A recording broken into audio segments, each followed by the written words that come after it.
Obo is passionate about law, history, and human rights, with a bias for social and economic rights. And for this particular presentation, he will be presenting on hate speech and incitement to commit genocide, focusing on Uganda and Rwanda perspectives. So, Obo, whenever you're ready, you can start. All right, thank you. I get the feedback that I'm being heard. I've already been introduced. My name is Obo Geoffrey. I'll be talking about genocide with regards to Ugandan and hate speech in inciting violence during genocides, giving Ugandan and Rwandan perspective of what has happened here and the different lessons we have learned. I don't know if I can define hate speech. I'll pick the definition of hate speech from our Uganda's penal code.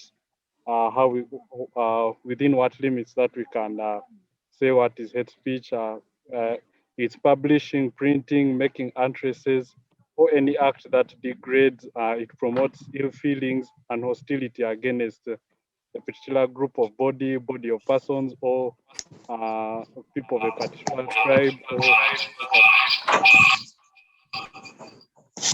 someone's unmuted. There's some right, a particular tribe or religion. That is what is. All right, that is what I would call hate speech. There was some interference. So there was some interference. With regards to hate speech and leading to genocide and violence, I'll start with what is the is what is a close example in the East African region for us here in Rwanda, with the 2000s, the 1994 genocide against the Tutsis. And hate speech was a main gear leading to this genocide in 1994. The hate speech was mainly propagated by a radio that was known as RTLM. And this RTLM played a very significant part of spreading hate around the Tutsis. And it went on throughout the whole of the genocide. It was never cut off. Although there were plans by the United States to jam its signal, which had the machinery to do so, but the US claimed that that would be very expensive, so they couldn't cut off the the signal of the radio. So the hate speech propagated by this radio continued so much that this radio came to be known as the soundtrack of the genocide.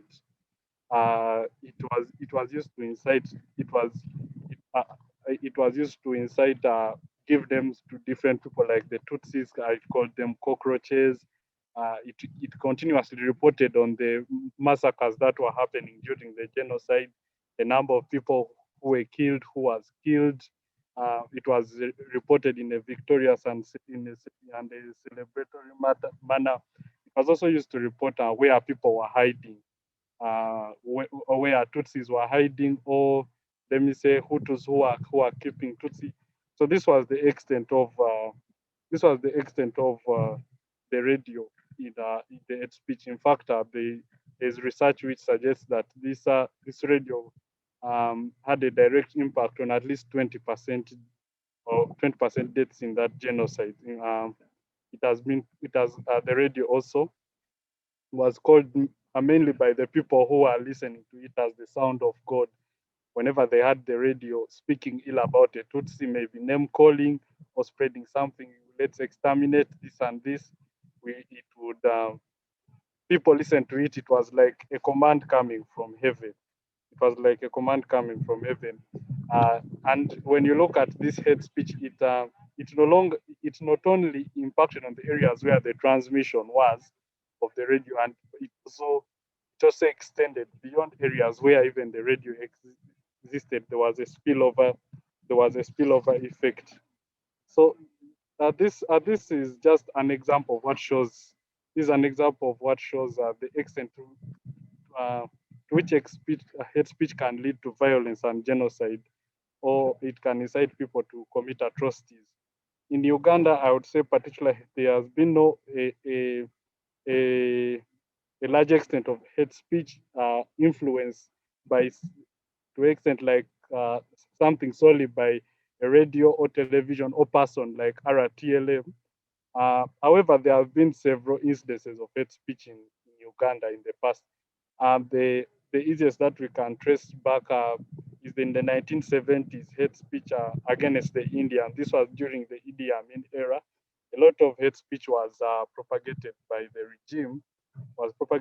regime, which also led to the to the to Indians being sent out from Uganda, and it also led to very many. It also led to people losing property. It is said that Indians who remained were killed, not only by the regime but even the locals who wanted to take away their property, who wanted to take away the property of the Indians. So this is where, as I can say, this is the largest impact hate speech has caused in Uganda.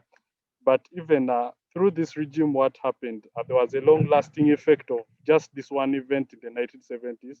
It again came back to haunt Uganda in early 2007 when there was a demonstration when the government wanted to sell part of a forest for sugarcane growing to Meta, who is an Indian. There was a lot of violence committed against Indians. People coming out expressly to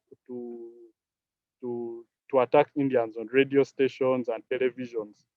So this shows that hate speech cannot only happen in it can happen in one day event or two or three or four or even a week for a month, but it has very long lasting effects on society. But apart from that example, there's been several instances of hate speech in Uganda. Uh, which it mainly comes out during election time, and it's mainly between, for example, if there are tribes competing maybe for a district and they want a particular leader elected, and if let me say a particular tribe wants to break up a district, this is where normally there's hate speech, and it's usually propagated by politicians. There have been several instances in Uganda where politicians have been arrested. Of course, sometimes they are not legitimate claims because of political reasons, it clearly shows. For example, in northern Uganda, there has been several, several. Actually, I would say in Uganda, the most cases of hate speech have come up in northern Uganda.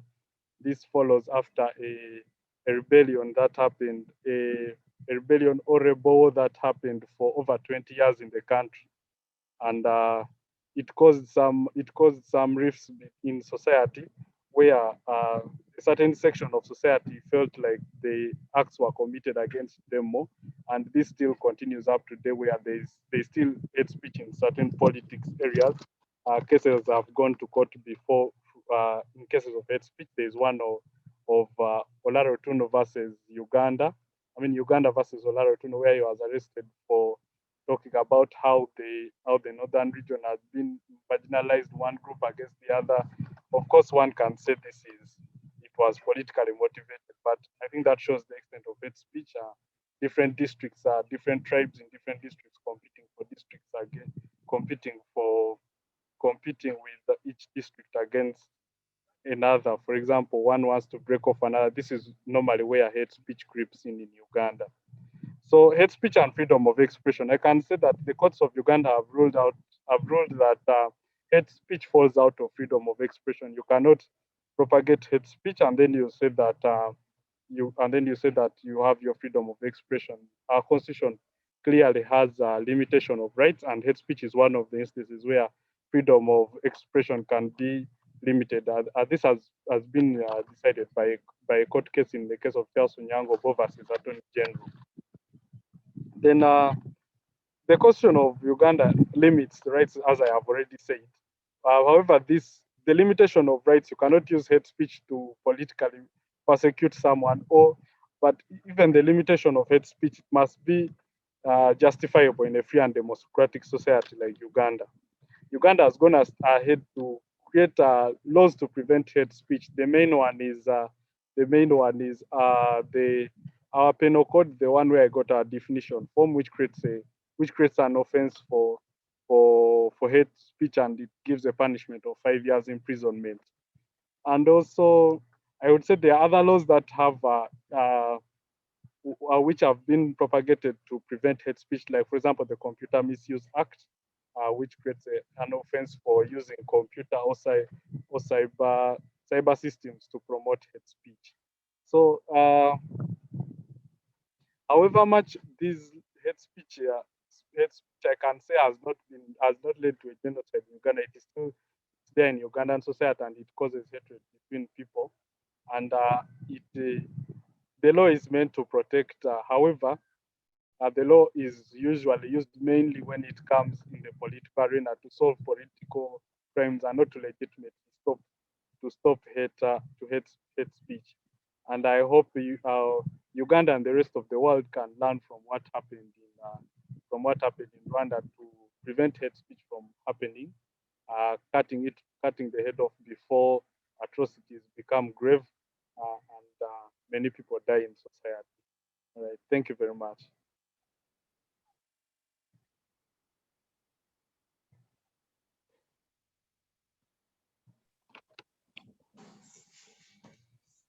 And thank you, Obo, for your presentation.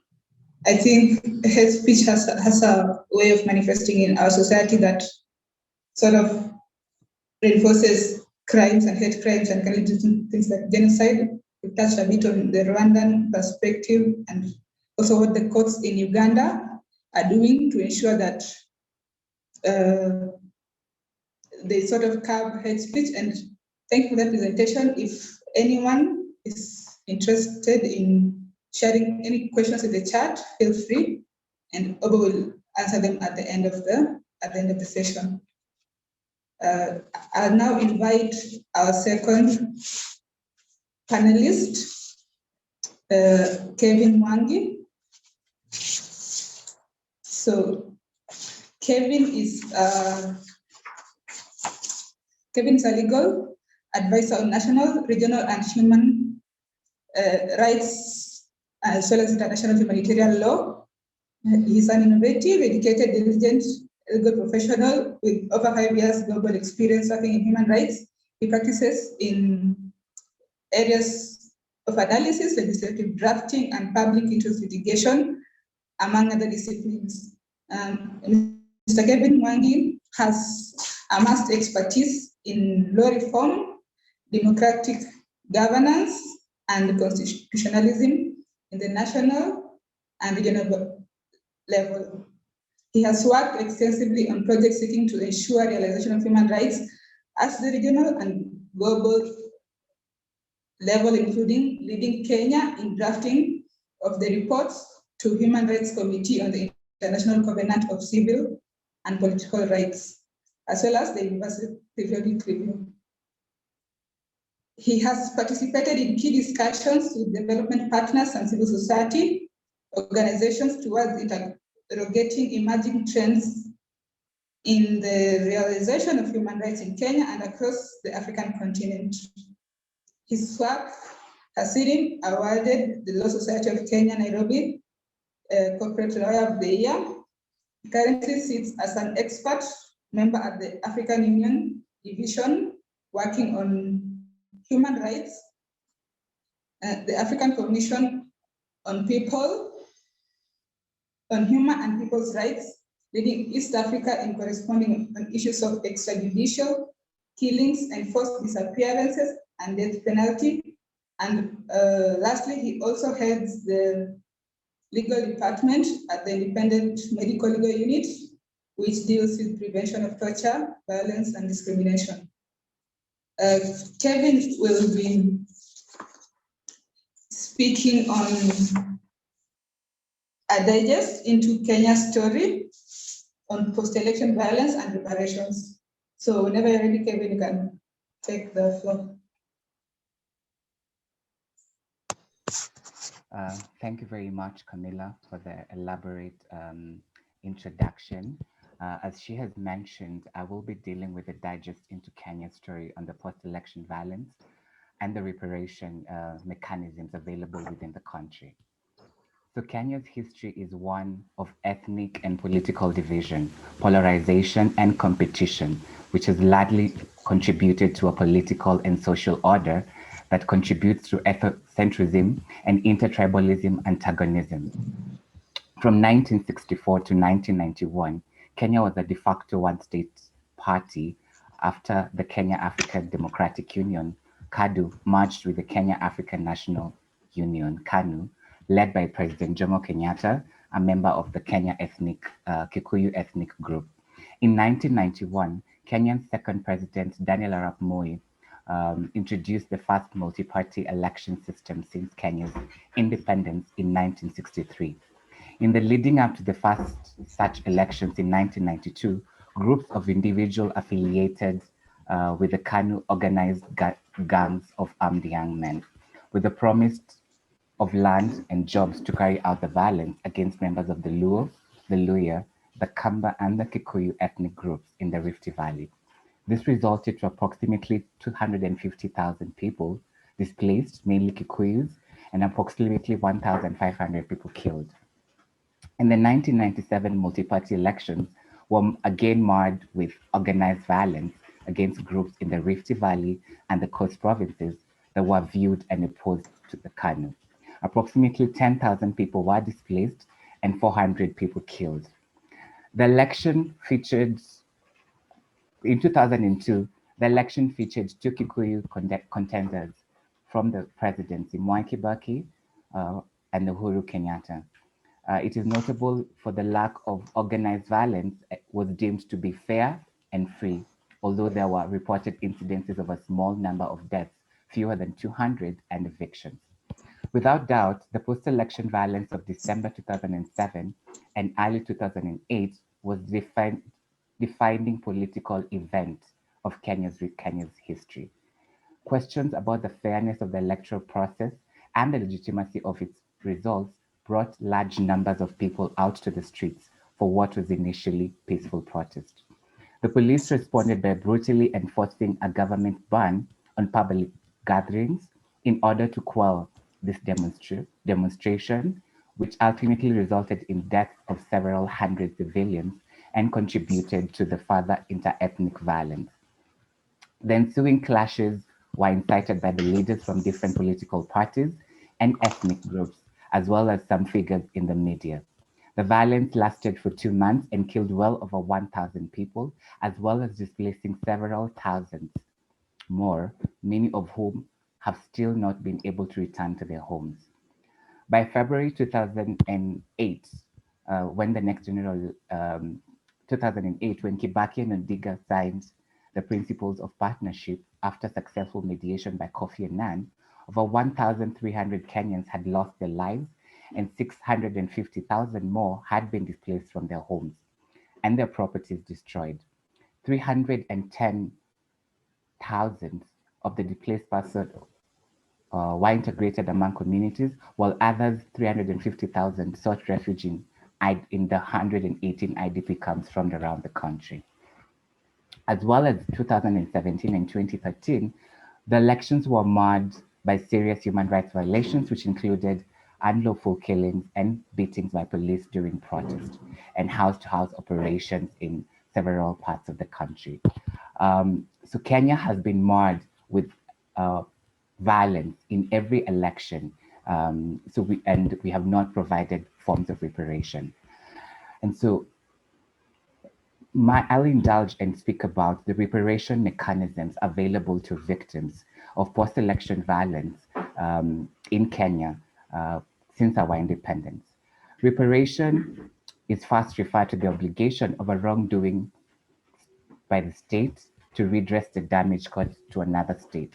In dealing with harm to individuals and groups other than states, the concept of reparation adheres to the principle of obliging the perpetrator to repair the harm caused to the victim of a human rights violation, war crime, or crime against humanity. But as it's stated in the UN Basic Principles, the state has a greater role in fulfilling the victim's right to reparation.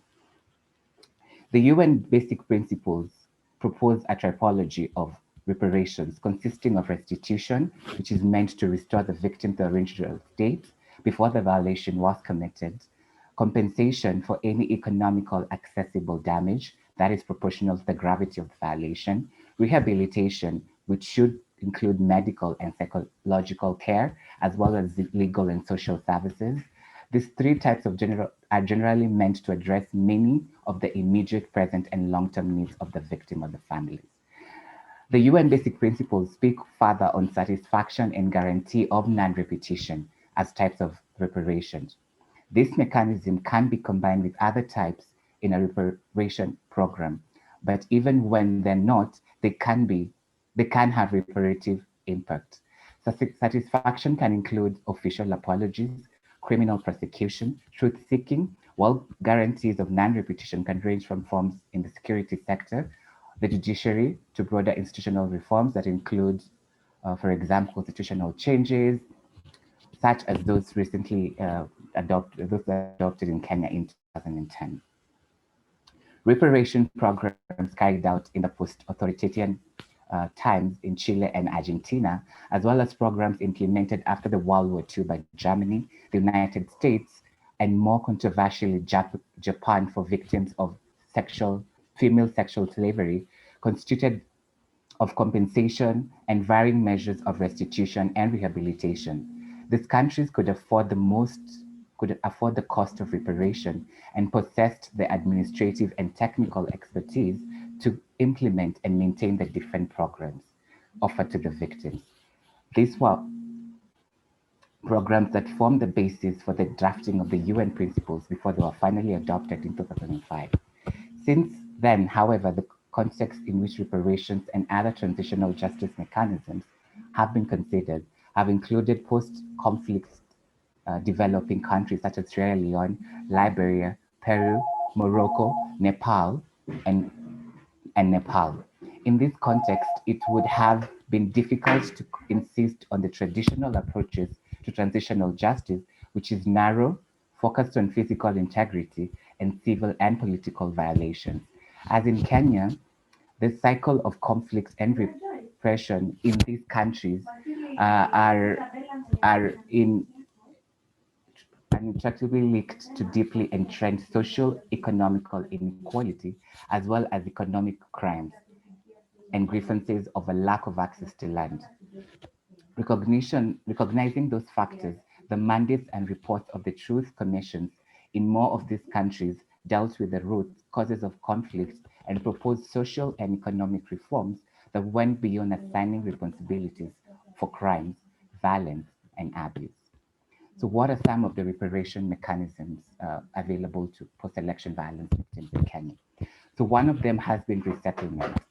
After the 2007-2008 and the formation of the Grand Coalition government, the Ministry of Health special programs was tasked with the mandate of responding to the plight of the IDPs, the internally displaced persons. There are around 600,000. Lack of sufficient funding has been the greatest challenge the government has faced in the efforts to address the plight of the IDPs.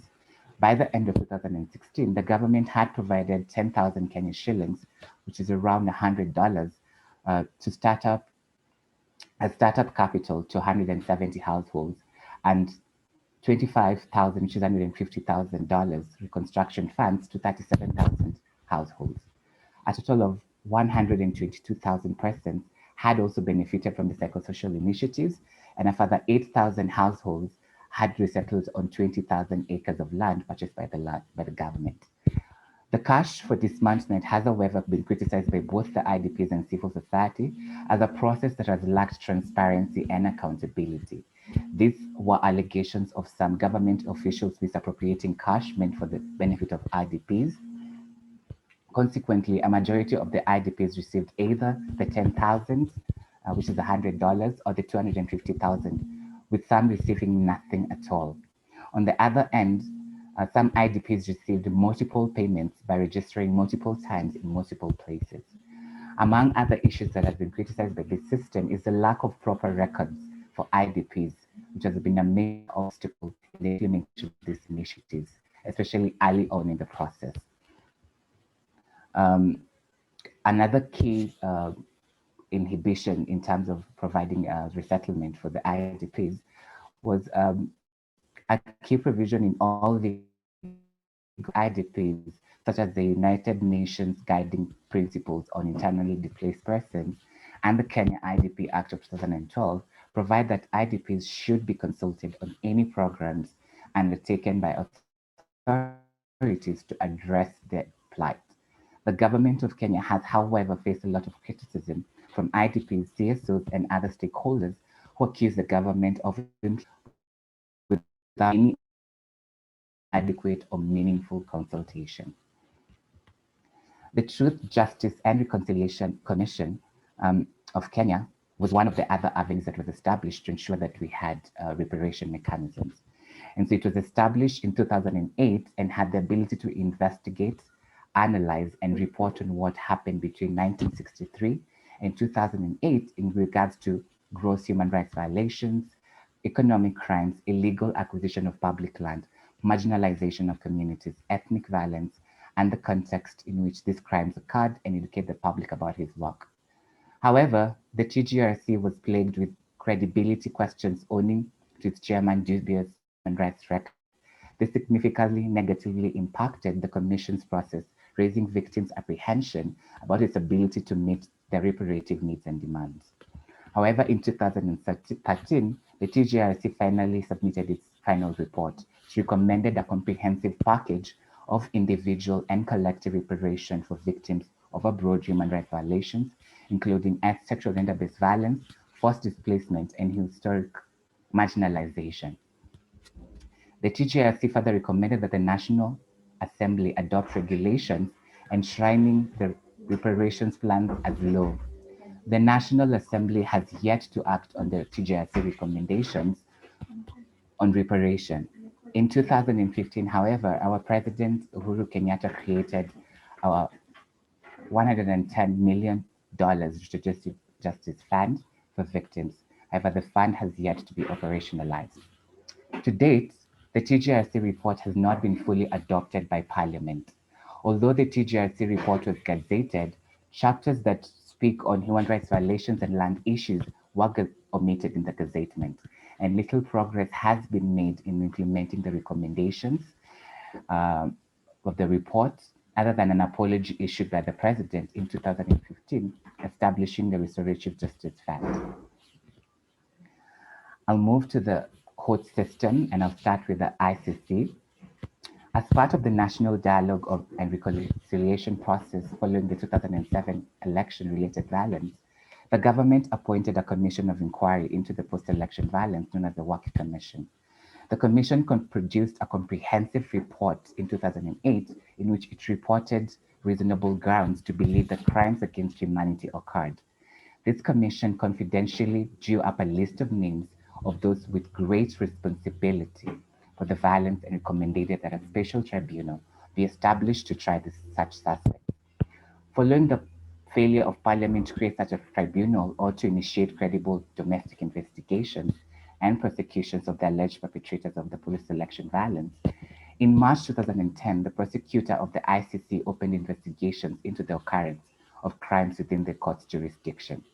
The ICC prosecutor sought for summons against suspects on December 2010, and the pretrial chamber named 6 suspects in March 2011, all prominent Kenyans, including 3 government ministers. These developments were followed closely by ordinary Kenyans. Parliament's initial response to the ICC actions was an overwhelming vote for Kenya to withdraw from the Rome Statute. While the vote was never actualized, it was followed up by similarly strong reactions, including an African Union resolution supporting a deferral by the United Nations Security Council of all cases against 6 suspects, and the most recent, an application by the government challenging ICC's jurisdiction to try the suspects. Given that 2 of the 6 suspects charged were potential candidates in the 2012 presidential elections, the ICC case became highly politicized and it was eventually withdrawn. With Kenya uncommitted to delivering reparations to victims for years, hope had rested with the ICC case against Ruto and the possibility that compensation might come through a conviction, as it will for victims in the Thomas Lubanga case, the court's first conviction and reparation decision under the Article 75 of the Rome Statute. The Termination of the case against Ruto and Sang would, however, appear to foreclose the possibility of a reparation at the ICC. However, in the trial chamber decision, the two judges in the majority disagreed as to whether compensation might still be available to the victims. Judge Robert contended that compensation could not be awarded because there had been no conviction in the case. But Judge Chile argued that reparation need not be dependent on a conviction, thus leaving open a possibility that the court ordered reparations for Kenyans might be still a possibility. In his, as a precedent for the award of reparation without a conviction, Judge Obe pointed out that to the criminal injuries compensation scheme in many national jurisdictions, and cited countries like New Zealand, Canada, the United Kingdom, and West Australia. Despite the judge assertion, there appears to be rather limited precedence for award of reparation for gross human rights violations in national criminal courts without a conviction. However, the judge overlooks the significant work of regional and international human rights courts, which have long demanded that states pay reparations to victims without making an individual determination of criminal responsibility. These bodies instead make a determination of state responsibility for a violation, much like the judge proposes the ICC to do in relation to Kenya. In Kenya, as a clear and more or less controversial path for assistance to victims of Kenya would be through the ICC Trust Fund for Victims, the TVF. The TVF already has a clear mandate from state parties to provide psychological, physical, and material support to victims and their families, separate from or prior to a conviction by the court. The victim assistance is largely distinct from reparation, as reparation must be tied to an acknowledgement of responsibility. Assistance would not relieve Kenya from its obligation under international law to provide reparations for victims. However, assistance could significantly benefit Kenyan victims. It could also relieve state parties from concern over expansion of the court powers. From the ICC, will dive into the court cases, national court cases. Some victims of violations under previous regimes have pursued redress through the courts, the national courts in Kenya. A number of the victims of torture by state forces at Nyayo House during the Moi regime in the 1980s have been awarded damages to a final judgment. We also have a case on sexual gender-based violence in between 2007 and 2008, where 13 survivors came together and filed a case against the state. And some of the issues it raised was the right to life, prohibition of torture, inhumane and degrading treatment or punishment, and the right to security. It also raised the right to equality and effective remedy, and the right to protection under the law, the right to freedom and discrimination, the right to information, but the court, unfortunately, dismissed the case against 4 petitioners and said they did not progress. You can wind up. Okay. We have 15 minutes for the next panelist at the Q&A as well. Okay. And so the case has been appealed partially for the 4 victims and is awaiting in court. The same goes for the Kisumu victim. The judge only awarded 1 victim compensation and dismissed the cases among the other 12 petitioners. And so the same has been is being appealed.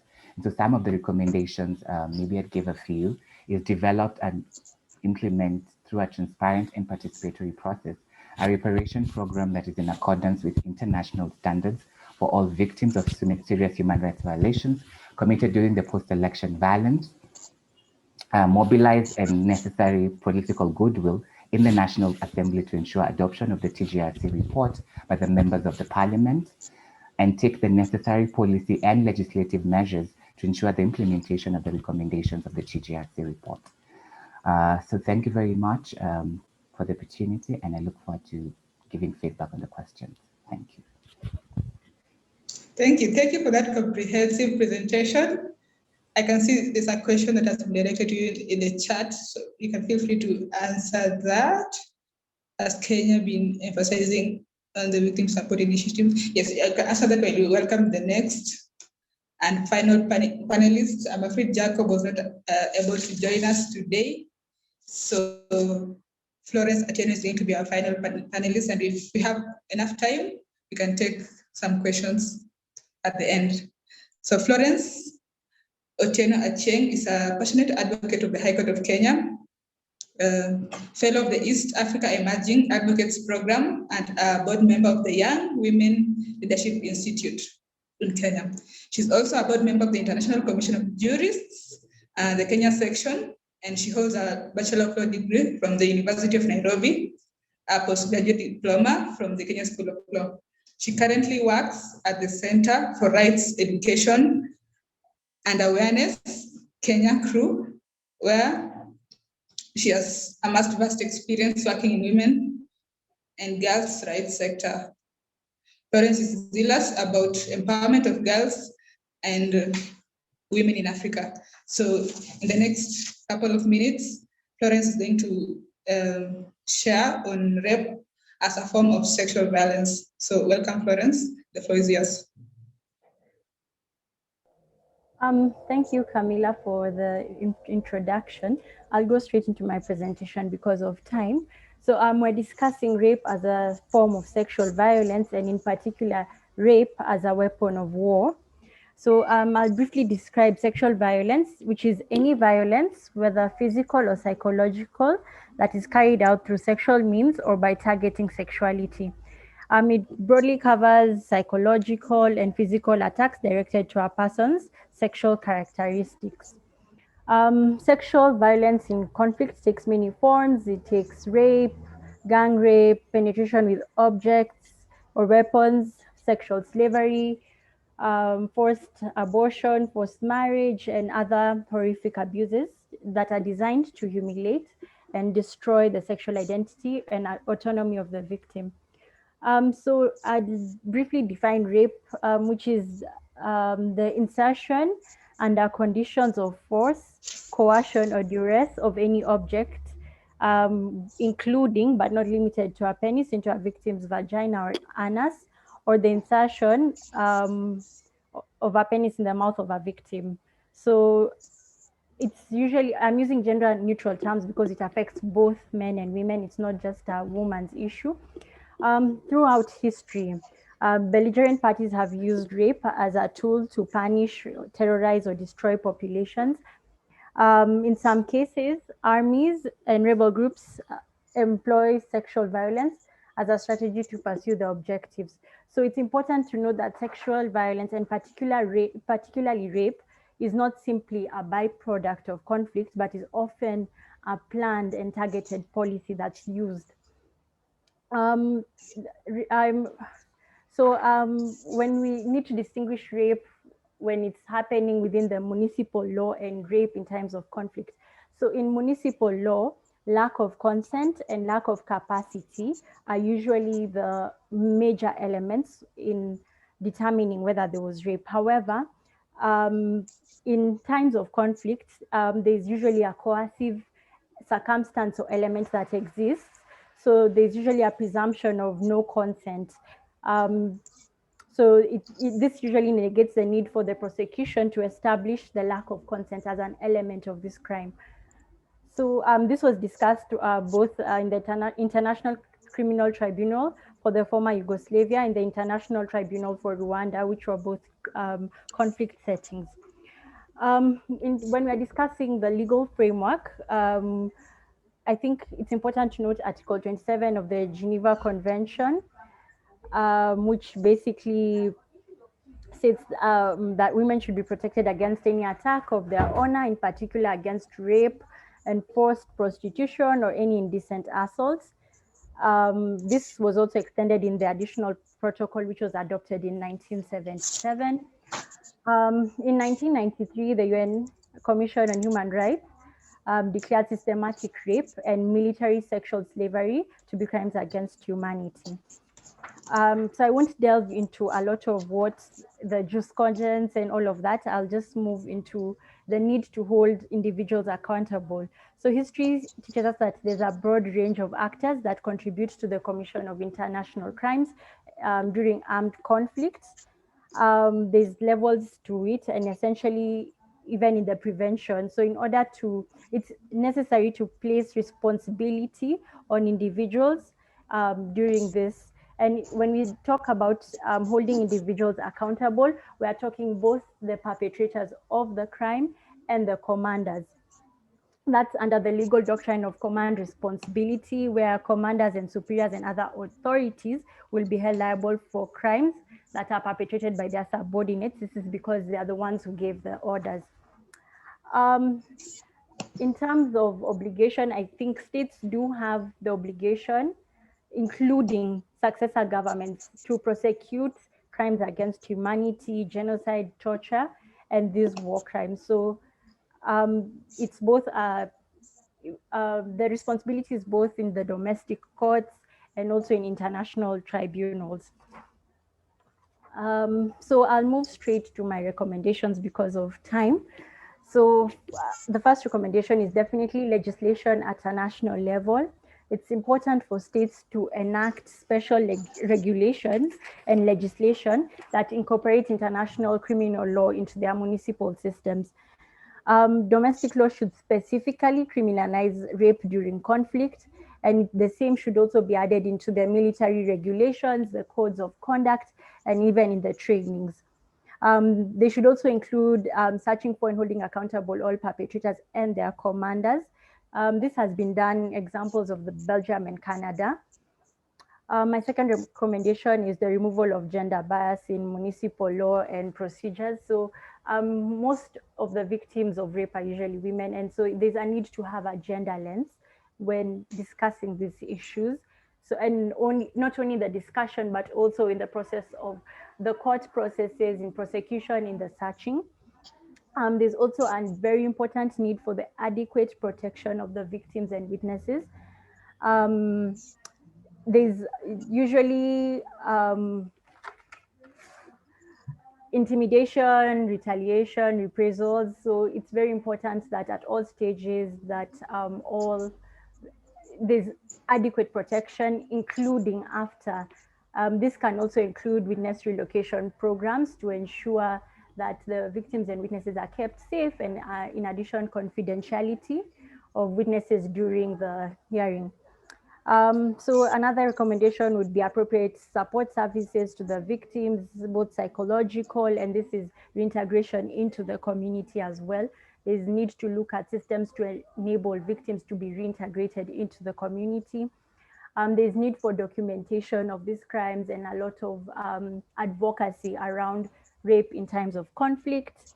Yeah, I've talked about the gender sensitive response. So I'll conclude by saying while abuses such as murder and torture have been long denounced as war crimes, rape has been downplayed, and it's played out as an unfortunate and inevitable side effect of war. However, it's important that this be recognized as a serious international crime, and that the international community increase their efforts to end the cycle of impunity by ensuring both the victims, for the victims, that justice is done and perpetrators are brought before tribunals and courts and tried. Armed conflicts usually exacerbate discrimination and violence directed at women everywhere. So this is an important discussion and we need to continue. Thank you, Camilla. Thank you, Lawrence, for being brief. And I think we have 5 minutes left. So I'll just go through the chat and pick up some questions. If there are any questions directed to the panelists in the Q&A, feel free to respond because I don't feel this. I feel we don't have enough time to respond to everything. So a question.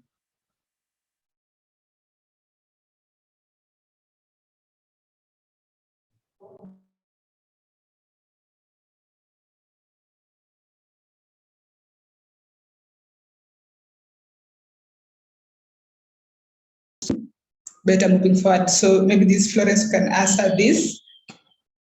She's basically asking how we can measure progress with the judicial systems across East Africa.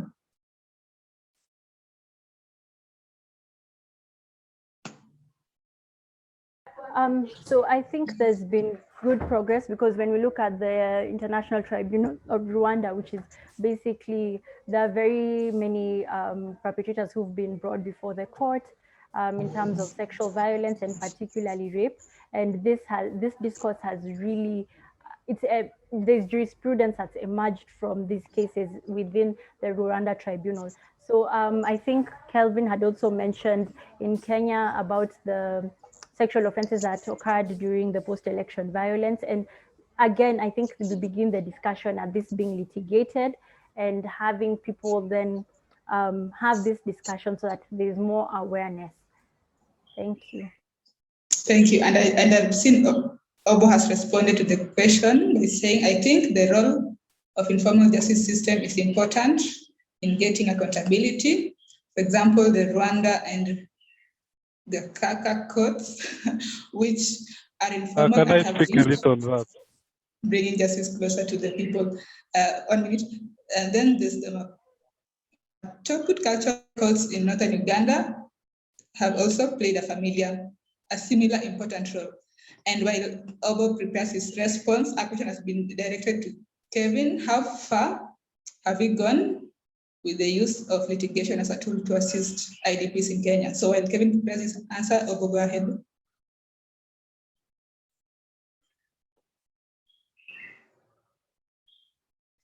Obo, are you there? Right. Hello. Yes. Someone was asking the role of our courts in East Africa, progress they've made in facing the families that have been directly infected. I think for me, the best way to get redress when there are crimes against humanity, the formal courts are important in holding accountable the leaders of such atrocities. For example, the ringleaders, the people at the top. But when it comes to getting redress from the, let me say, the very people at the lower bottom, because these crimes are committed by people who are your neighbors.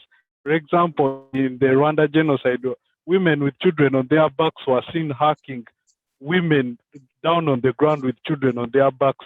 So formal courts may at times not help in getting redress from such instances, because people will go back to staying together in the same community. How do you get justice in this? How can justice come? The informal courts is where it's relevant. Bring people to these informal courts, teach to air out how they feel out, speak to speak to the perpetrators. Also, the perpetrators, if there is a kind of remorseness, let them come out. I've given the example of the Gacaca courts in Rwanda that have been important in this regard. Even the Matoput courts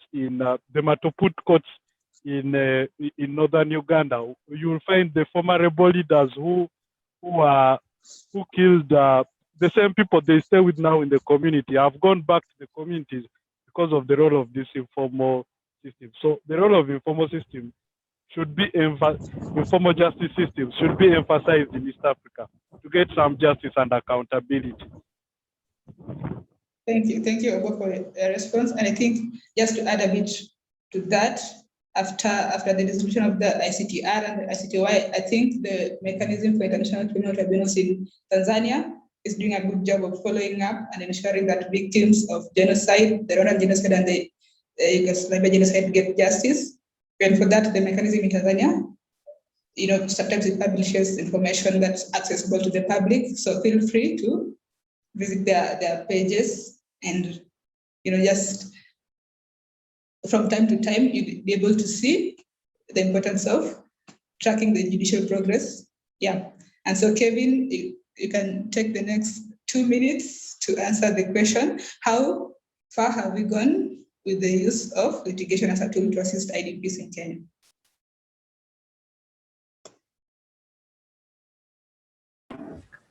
Hi, Camilla. Sorry, repeat the Yes. question because I can't say it in the chat box. Charity is asking, how far have we gone, I'm assuming Kenya, with the use of litigation as a tool to assist IDPs in Kenya? Just in 2 minutes, then we'll wrap up. So not so much has been done in terms of litigation for the IDPs. What has mostly been litigated upon is victims of sexual violence in Kenya. So essentially, there has been a system for resettling the IDPs and the IDPs. It's just that it's not been consistent and didn't have a approach, and we even have an act on the same. So not so much has been done in terms of litigation for IDPs. Yeah. Thank you. And do you have a comment on what can be done to ensure that, since we've not seen anything happening with the IDPs, but the violence keeps on coming up after every election period. So what can the state, would you recommend, do to sort of help assist the IDPs? The one thing I've kept repeating throughout my process is the UN guidelines on reparation. So it is, one of them is guarantee of non-repetition. So if the government was to put adequate reparation mechanisms, the first one of them would be guarantee of non-repetition. And we would not be seeing the consistent, repetitive post-election violence that's been happening in Kenya. And so it's understanding what are the issues and how do we deal with them and guarantee non-repetition. Even in the 2007 and 2008 cases which I've been working on for post-release shooting and SGBV, the government just gave them compensation. It never recognized their violation. It never guaranteed satisfaction. It never gave them rehabilitative services. So it did not fulfill the 5 elements of reparation as per the UN guidelines. And so that would be if we were to fit into the 5, the government, everything would be fine. So the past historical justices would be taken care of, and the future would be guaranteed of non-repetition of the post-election violence. All right. Thank you. I think you're already 4 weeks over time. And so thank you for attending this session, and thank you to our attendees and panelists for making this a successful event. You can feel free to join the other sessions that are ongoing. This is session 17, and there are like 10 more. So that's a wrap from here. Thank you for attending. You can feel free to leave, attend session. Thank you to all our panelists.